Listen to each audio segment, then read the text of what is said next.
देखिए, मैं हैदराबाद में समाजवादी पार्टी और हम मिल करके जो महत्वपूर्ण जगह हैं जहां पर टेक्नोलॉजी को लेकर के बहुत ज्यादा काम हुए हैं और इधर हर दिन अखबारों में, हर दिन मीडिया के माध्यम से हम लोग ये देख रहे हैं, पढ़ रहे हैं, सुन रहे हैं कि एआई का प्रभाव हर स्तर पे हर जगह बढ़ता चला जा रहा है। हमारा एग्रीकल्चर सेक्टर हो, मेडिकल सेक्टर हो या कोई अन्य सेक्टर भी अगर हम देखेंगे तो एआई का बहुत प्रभाव बढ़ता हुआ चला जा रहा है। इसलिए एआई को लेकर के यहाँ पर एक विजन इंडिया का कार्यक्रम मैं हैदराबाद में कर रहा हूँ। विजन इंडिया का मकसद यही है कि देश विजन के साथ चले, न्यू इंडिया कैसे किस दिशा में बढ़े, पॉलिटिक्स डिवीजन की ना हो, पॉलिटिक्स विजन की हो। इसलिए मैं हैदराबाद आया हूँ। पॉलिटिक्स प्रोग्रेसिव हो, निगेटिव ना हो, नकारात्मक पॉलिटिक्स नहीं हो, विजनरी पॉलिटिक्स हो, डिवीजन पॉलिटिक्स खत्म हो, विजनरी पॉलिटिक्स शुरू हो। इसलिए हैदराबाद में आया हूँ।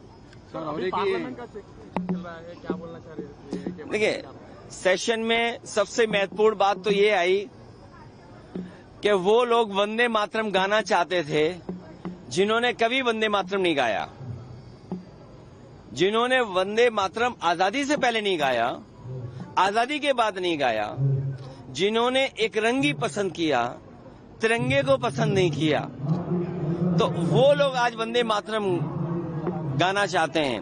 और दूसरा एसआईआर को लेकर के, एसआईआर और इलेक्शन कमीशन को वोट बढ़ाने के लिए काम करना चाहिए कि वोट बढ़ें।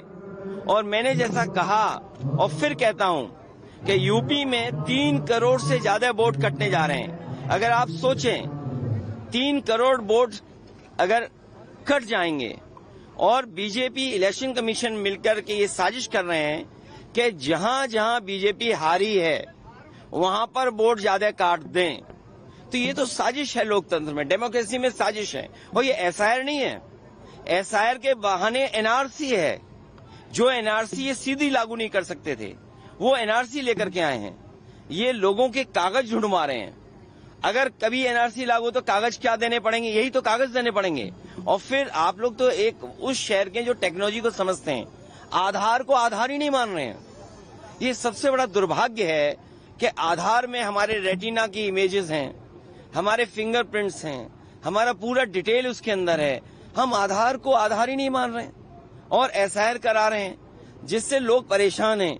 इन्होंने नोटबंदी में परेशान किया, जीएसटी से उद्योगपतियों को परेशान किया, कोविड में परेशान किया और अब एसआईआर से परेशान कर रहे हैं। क्या सोच सकते हैं आप यूपी में 3 करोड़ से ज्यादा वोट कट जाए? तो ये कैसी डेमोक्रेसी है? अगर हमें वोट ही नहीं डालेंगे हम, तो फिर लोकतंत्र को कैसे बचाएंगे? अभी हम बाबा साहब भीमराव अम्बेडकर जी की प्रतिमा देखते हुए आ रहे थे। बाबा साहब भीमराव अम्बेडकर जी ने तो अधिकार दिया हमें वोट डालने का, एक वोट डालने का अधिकार। यही वोट हमें हक दिलाता है, यही वोट हमें न्याय दिलाता है, यही वोट हमें आरक्षण दिलाता है, यही वोट हमारी सुरक्षा करता है, यही वोट हमें नौकरी दिलाता है, यही वोट है जिससे हम अपना गुस्सा सरकार के खिलाफ निकाल सकते हैं। ये वोट ही काट दे रहे हैं। ये बीजेपी की साजिश है।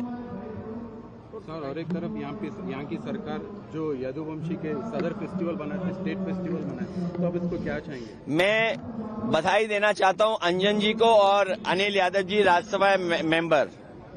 इनके प्रयास से, इनके साथियों से मुख्यमंत्री जी ने स्वीकार किया कि सदर सेलिब्रेशन स्टेट फेस्टिवल होगा और इस तरह के आयोजन में सरकार को बजट ज्यादा देना चाहिए। और इसलिए क्योंकि हमारे ये ट्रेडिशन से जुड़ा है, सदियों पुरानी परंपरा से जुड़ा है। और सबसे खुशी की बात यह है कि यादव भाई लोगों से जुड़ा हुआ है।